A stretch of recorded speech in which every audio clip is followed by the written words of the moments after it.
democratic nations, I'm underlining the word democratic, nations of the world, US, Britain, France, Germany, Italy, Australia, Japan, you name it, have all come out and condemned Iran for pushing the world closer to an all-out war in West Asia. They've taken sides. They've said it's Iran to blame. As a big player in the extended region, India has also felt the need to express concern at the fast escalating situation. For now, India has not taken a side. The MEA released a statement saying we're deeply concerned at the escalation of the security situation in West Asia and reiterate our call for restraint by all concerned and protection of civilians. It is important that the conflict does not become a wider regional dimension, and we urge that all issues be addressed through dialogue and diplomacy. Now, will Israel be happy with India not venturing to pick a side? Just today, Israel barred the UN chief Antonio Guterres from visiting Tel Aviv for not unilaterally condemning Iran.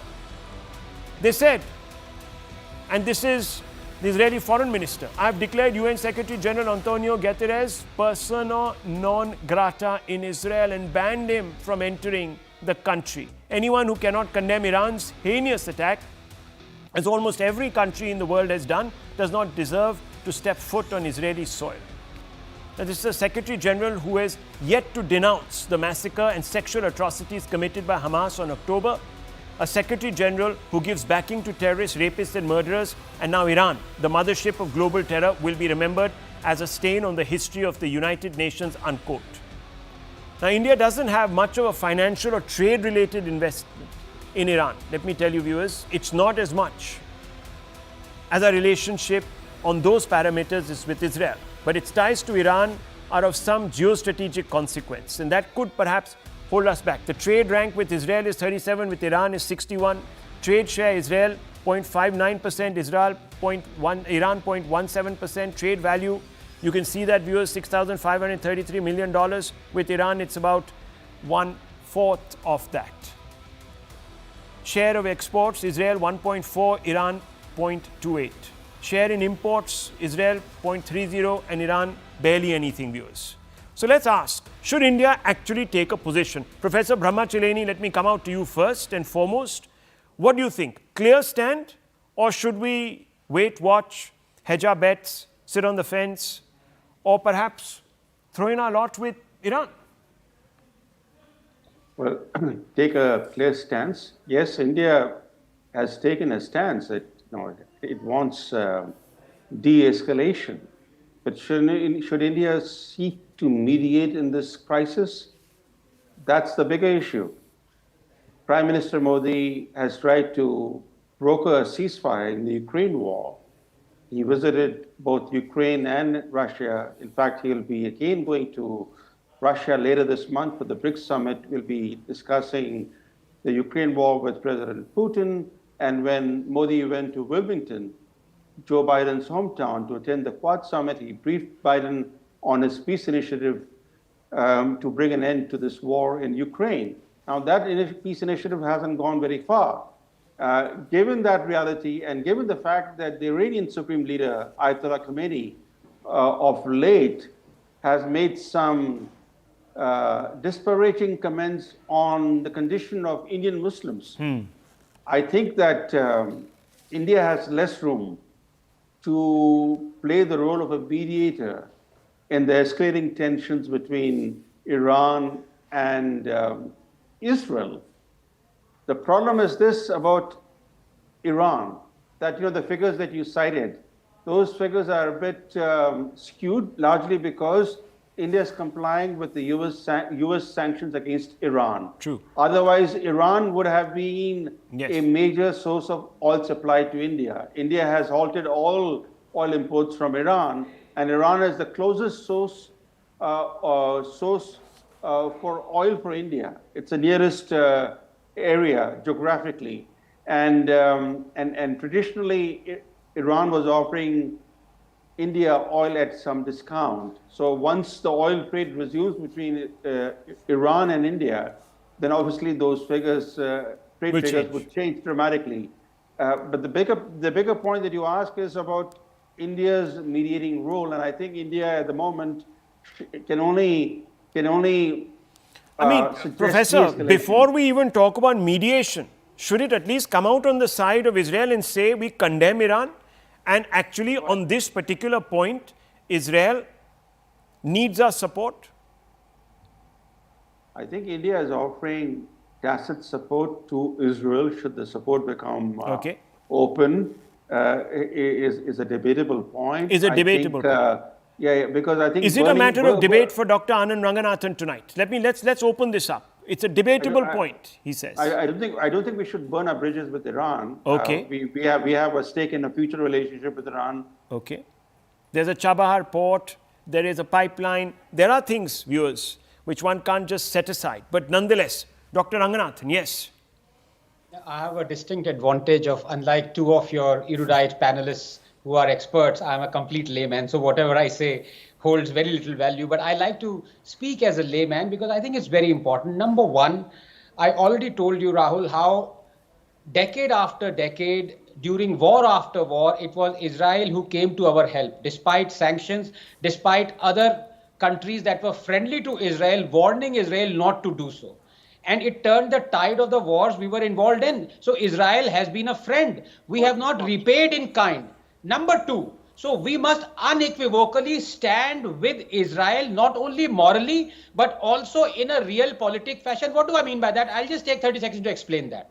You talked about the trade. Yes, with Israel right now, it is 4 times that much of Iran, but it's not the amount of trade. It is what we are trading. Tomorrow, if there is a war with China and Vivek, there is a war with China and Vivek is with us and we'll be, stop smiling Vivek. We don't need to lob tomatoes and eggs or carpets that we get from Iran. We need the machinery and artillery that Israel supplies us. So it's the quality of trade that we do with Israel that is more important than the quantity of trade that we do with Iran, number one. Number two, let's be under no illusion. No one's a friend out here, least of all America. You know what Kissinger said? Yeah. To be America's enemy is dangerous, but to be America's friend is downright fatal. Let us not forget that for much of the 80s, the whole decade, in fact, the biggest friend of America was Osama bin Laden. They were the one who propped him up and paid him up. Why? Because they were fighting a war. Let us not forget that for 30 years when we stood alone against Pakistani terror, it was America that was funding that terror. So I am under no illusion that anyone is a friend in this whole conflict. But I must say this, we need to repay this debt because Israel has always been a friend. Recently, 1 second, Vivek ji, I'll come to you. Just a second. Just recently, viewers, it was Israel, the only country that stood up to Iran when Iran dared to question the condition of minorities in this country. In fact, viewers, Vivek Srivastava's party welcomed it, that statement from Iran. So we know that where Vivek Srivastava stands. But I want to ask you, Vivek Srivastava, if we don't speak up against terror sponsor Iran, we lose the right to protest cross-LOC terror from Pakistan. So I want to ask you, is that okay? Is that a good trade-off? That we should support Iran and then forget? Sir, आप तो United Nations को ही नहीं मानते हैं, sir. आप तो Rahul Shivshankar doesn't believe in the Secretary General of the United Nations. Yeah, what has the UNSC done for us? Has it given Kashmir back to you? No, आपको तो बहुत चिंता है. No, 1 second, sir. No, I'll tell you something. Excuse me. Has the United Nations reformed itself to give us a permanent seat in the Security Council? No. Hang on. I don't respect. No, 1 second. I don't respect the United Nations views for 2-3 other reasons. And I know since you asked me, Vivek Srivastava, you might be very happy with the United Nations. I want to ask you, sir. We need a United Nations, sir. Sometimes okay. I'm not saying we don't. We need a reformed United Nations. We need a reformed United Nations. 1 second. What have we got from the UN? 1 second, viewers. What have we got? 1 second, Mr. Heckling. You can't keep heckling like this. Sir, you have a foreign office over here. You have Ministry of External Affairs. They'll put the stand of India. Now you can't sit on the channel and say, "Arey Baba, Secretary General ne kya?" We can ask a question. We can ask whether India should take a fundamentally unambiguous stand. Okay, we are not even allowed to ask. Well, I suppose, the left has a tradition, viewers, of banning people from speaking. So it's okay. Please remember, Vivek's country has a veto in UN. In Security Council, Vivek's country has a veto. Yeah, all this doesn't matter. United Nations has to be there. Sometimes their decisions suit us and we like them. Sometimes they don't. Okay. But that doesn't mean that if every country starts questioning the General Secretary General of the United Nations and says that a UN is a useless thing, what is going to happen to the international geopolitics? It is an When the absolutely United nonsense. Nations says I that don't China has support- I don't interned welcome- 1.5 I don't million welcome the Muslims stand of United in Nations on many concentration issues. camps. Sir, Will you where was accept the United Nations said- Nation, you know, this great United Nation? One- Exactly, one- one point that Dr. Ranganathan is making. When the Americans walked into the Balkans, where was the United Nations then? Anyhow, absolutely, yes. no, hang on, just a minute. Vivek Srivastava, don't be clever by half. I only asked a very simple question. If you today support Iran, Yes. then don't we lose our right to protest against terror that flows from Pakistan? Please don't interrupt me for 20 seconds. That's all I ask. 1938, much before Israel came into existence, Mahatma Gandhi in the magazine Harjan said that this area belongs to the Arab. Followed by 1948, when we did not give recognition to Israel, and the full-fledged embassy of Israel in India came in 1990s. Atal Bihari Vajpayee said, and I'm quoting him, कि ये फिलिस्तीन की जमीन फिलिस्तीनियों की है, इस पे Israel का कोई हक नहीं है. And they are freedom fighters. If you compare the map United Nations made in 1948 with the one in 1968 and then in 1990s. I'm talking you will about see Iran, how- not Palestine, my dear friend. What is wrong with you? I asked you, should we Yes. come out against Iran? I didn't say, should we come out against Palestine? I asked you, simple question. Okay. Should we I come clear, out I against Tehran? If you don't we lose the right to then tick off You- Pakistan? you have- Simple question. You have a right to criticize Iran only if you have the guts and the morality to criticize Israel for his intrusion into the space of Okay. Iran and assassinating people over there. Space of Iran. So either criticize both. wow. Either criticize both. Wow. Either Look at this. criticize both. Look at this strange. criticize the human One rights second. Let me violation bring in the and West also- Asia expert. Let me bring in Colonel Agarwal. Colonel Agarwal, it's a simple question. What should we do? There are expectations, and in international diplomacy, there will always be expectations. Of course, we are not bound by anyone's expectations. We can take a totally autonomous stand. What would you recommend, sir? So, Rahul, firstly, thank you for having me here. It's been a very emotional debate right through this hour, and very extreme positions have been taken. Before I come to your question, can I just make a few points? Yeah. First is that India has always stood by Israel whenever it has been inflicted with terror, and India was the first country to say it aloud on 7th of October when Hamas undertook this terror attack. Secondly, yes, Iran is the bad boy of the region, and it has been festering all the trouble in the region, and it has right now got no support even from the Arab world when this conflict is escalating. Hamas and Hezbollah, whatever are the actions they are taking, whether they are saying that they are taking it on behalf of the Palestinian people whose land has been occupied by Israel, whatever, but there is no doubt that they are designated terrorist organizations, and their ideology and their conduct of day-to-day operations are based on terror. Yesterday's strikes which happened on 1st of October, to my mind, are a replica and repetition of what happened on 7th October. And why I say this is because on 30th July, when Hania was assassinated in the capital of Tehran, it was a direct blow to a sovereign nation, and thereafter we have seen whatever has happened to Hezbollah, etc. But what I would say the trigger to the last nail in the coffin was when the Prime Minister of Israel addressed the people of Iran in a televised address and said that we have to free you from this regime, and you deserve better, and this regime has been letting down. Whatever may be the nature of regime in Iran, and we know that regime needs to go. They have been oppressing the people in Iran. But whatever may be the nature, no sovereign country can accept another leader of a sovereign country addressing its people directly and instigating them or telling them that I will come to your rescue. Now, coming to India's stand, I think India has done a very fine balancing act throughout this war since 7th October. The first position that we took was that there is no place for terror. Even day 4 yesterday, our External Affairs Mr. Jaishankar said that, and that we stood by Israel on terror. But at the same time, we have maintained a principled position on a viable two-state solution.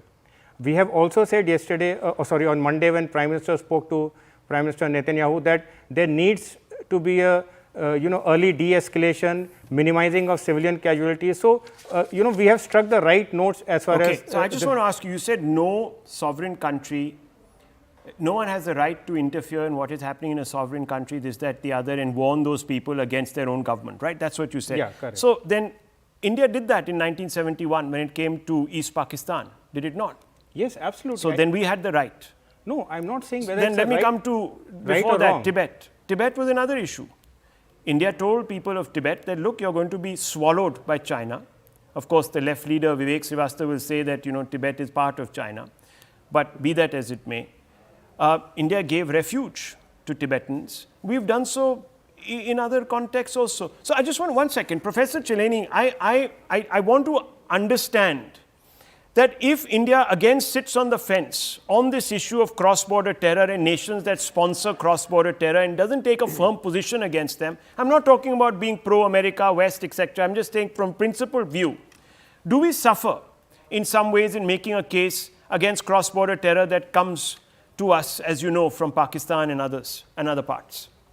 Rahul, India has taken a very clear stance on terror. Right from October 7th, India has said that there is No place for terror. that terror in any form Right. is not acceptable. It's against international norms, against international law. It has repeatedly made that point.